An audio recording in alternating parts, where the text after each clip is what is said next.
Today we are going to discuss about AIDS. AIDS is caused by HIV. It was first isolated in 1981, followed by the isolation of HIV-1. So from 1983 to 1984, there is a isolation of HTLV3, ARV and NAV. So genus is lentivirus.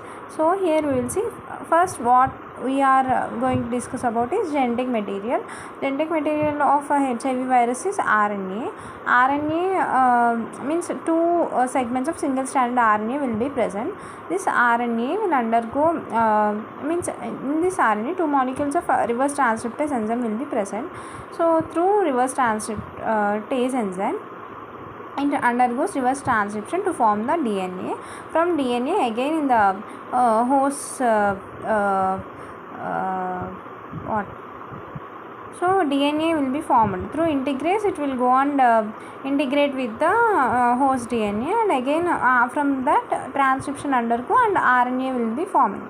So RNA, after that protein will be forming. After that they will lyse the cell and they will enter into the bloodstream. Okay. So this symmetry is spherical symmetry. This is enveloped. This envelope comes from consists of two parts. One is lipid part and another one is protein part. Lipid part comes from the host cell membrane. Okay, as we know, this host cell membrane is a phospholipid bilayer. From that this lipid part will be coming. Okay, and protein part is present in the virus, and it is formed in the virus as such. Okay, so we are majorly going to discuss about structural genes and non-structural genes.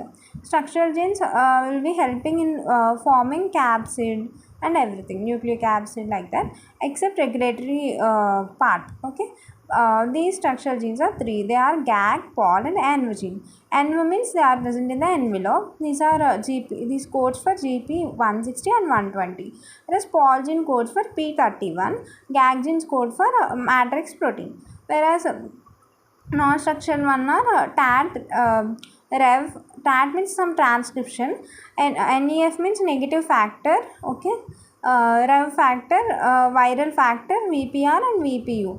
VPU is present in HIV-1, whereas VPX present in HIV-2. These are responsible for forming the regulatory factors. Okay, so in HIV-1, this virus is again subdivided into groups, means group M, group O, group N and group P. So in this group M, which is divided into again 11 subtypes, whereas group O divided into 9 subtypes. HIV-1 is most virulent part. Okay, so coming to the pathogenesis of AIDS, means pathogenesis of AIDS means this viral particle through the glycoprotein receptors GP120. It go on binds with the chemokine receptor 4, which is present on the CD4 cells. CD4 cells, either it may be macrophages. In macrophages, chemokine receptor 5 will be present. Either it may be monocytes, either it may be B cells or dendritic cells. So this virus go on bind with these receptors, and after that it will become unenveloped, and the RNA will enter into the cytoplasm. In the cytoplasm, through reverse transcriptase enzyme which is present, it undergo reverse transcription to form the DNA. So DNA through integrase, it go on integrate with the host cell DNA, and what will happen again DNA will be converting into RNA, which is transcription, which occurs, and this through RNA will enter into the cytosol. From cytosol, RNA will form the protein through transmission. Again, this viral colony will be forming. It so many viral groups will be forming, and they are lysing the cell and they are entering into the bloodstream. Okay, so sometimes there will be mutations in the chemokine receptor 5. Okay, these mutations are of delta 32 mutations. So let's focus on the steps of the pathogenesis. One is fusion. First, this virus through the GP120 go on fuse with the host cell membrane receptors. Okay, which are CCXR4 receptors or maybe CCXR5 receptors. So after that penetrates, virus penetrates to the cell membrane and it enters into the cytosol. After that it undergo uncoating and RNA molecules will be releasing into the cytosol. In the cytosol it undergo reverse transcription, and after that reverse transcription we will form some pre-integration complex. So in this pre-integration complex, after that latency period will be seen. After latency period there will be protein synthesis and it lies the host cell and enters into the bloodstream. Okay, did you understand up to this part? Okay, this is just a structure of HIV virus. See, these are GP120 receptors and these are GP41 receptors. This is matrix. Okay, so this is our two single stranded RNAs. Okay, you understand, guys? Okay, let's discuss about wait, small. So CD4, now what will happen? It gradually virus is lysing the cell and enter into the blood cell, means bloodstream. So that the CD4 cells it is mostly attacking through CCXR4 receptors. So CD4 cell count will be decreasing. So in latency period, what patient will be presenting with? Generalized lymphadenopathy. Lymph nodes, through lymph nodes the viral particle enter into the bloodstream, which is primary viremia. And in this state it is immunocompromised state. Patient will be prone to many opportunistic infections. Mainly the most common opportunistic infection the patient will be suffering is candidiasis. So patient present with the oral thrush. Okay, according to CDC classification, there are 9 stages in the HIV. So let us discuss some 4 stages afterwards. So let's focus on window period after latency. So just we'll try to understand what is window period. So in window period patient won't be presenting with main symptoms. Okay, so it's the period between the viral entry and production of the antibodies. The middle period is window period. So it may be asked for 3 marks. So like antibodies are not produced. So what antibodies you are talking about means anti-HIV antibodies. These may be IgM, IgA, IgG. Through class switching these antibodies may change. So coming to, so in this window period as there are no antibodies like IgM, IgA and IgG, so we will do antigen assay. What antigen we are focusing of? We are focusing of P24 because P120 may undergo some mutations and we can't detect antigen properly. So we are focusing on P24, which is a core antigen. So it appears in the serum within 10 to 14 days and it remains in the serum up to 3 to 4 weeks and it starts declining. Okay, and clinical stages, mainly we are discussing about 4 clinical stages out of 9. In clinical stage 1, patient presenting with the generalized lymphadenopathy. We may suspect some other infections, right? We won't directly target it's HIV, we can't say. So it is non-specific clinical feature. In clinical stage 2, unexplained weight loss will be seen. In it may be herpes zoster infections, respiratory tract infections, angular cheilitis, recurrent oral ulcers, seborrheic dermatitis. These all patients will be complaining of. In clinical stage 3, patient may be presented with the TB because opportunistic infections are very common and patient is in an immunocompromised state. So patient may land up in TB. And in clinical stage 4, patient may be complaining of opportunistic infections. Okay guys, let's discuss quickly on laboratory diagnosis. So before laboratory diagnosis, we should focus mainly on these 3 C's. What are those 3 C's? First, consent. Consent, in case sheet also we have specialized consent form. So in that we need patient signature. After consent we should counsel. Pre-counseling should be done and post-counseling also should be done. So pre-counseling to test the samples of the patient and counsel him not to worry if it is positive or negative. And we should maintain confidentiality if the result is positive.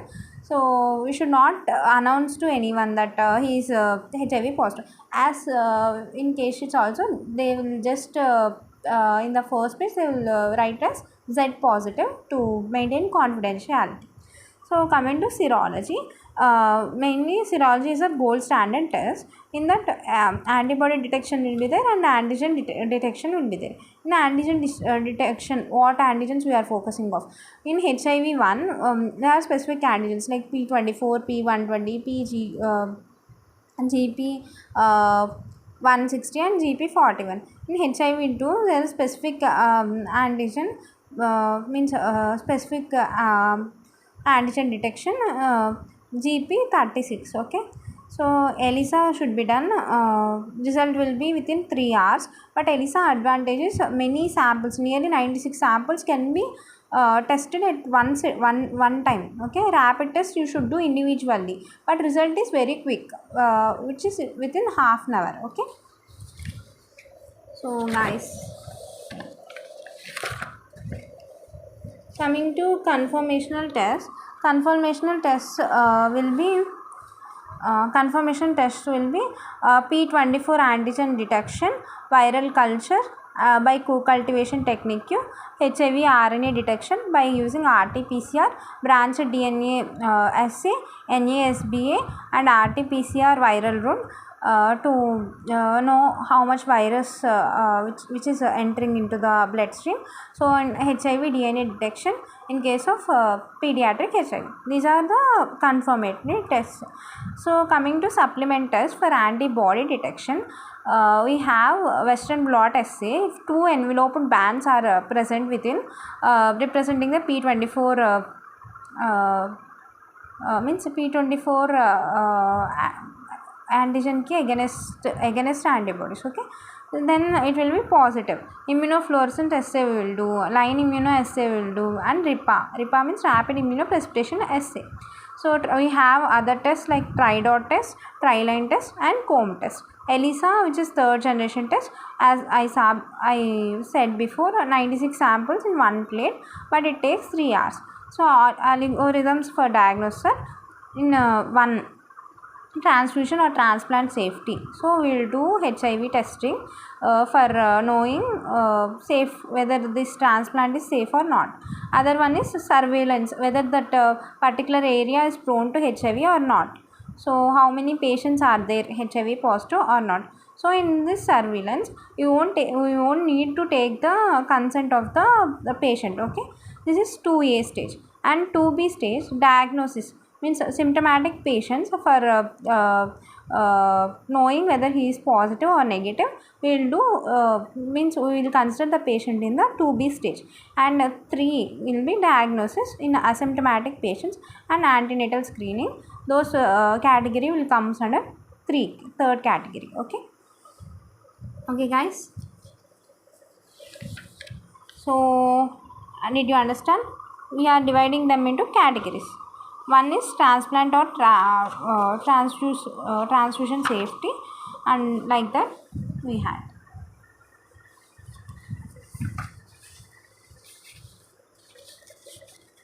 Sorry. So let me discuss viral RNA. RT-PCR is standard. In first test or in one category, we had only one kit is required for knowing transplant or transfusion safety.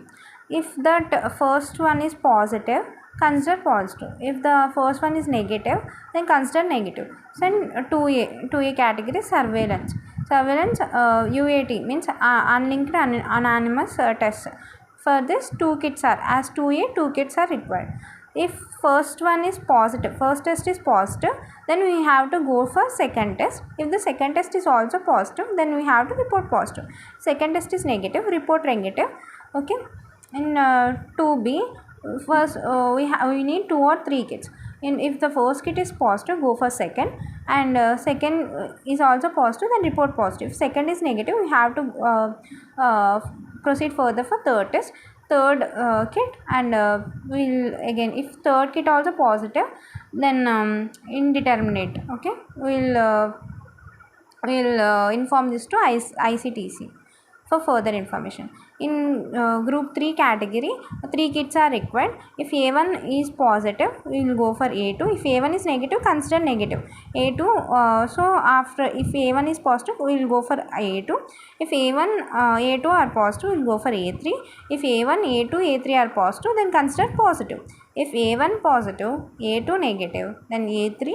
So if A1 and then A1 positive, A2 positive, A3 is negative, then it is indeterminate. We will go for ICTC and some other tests. Okay, for some other tests. Okay, guys, that for today we learned HIV. Thank you.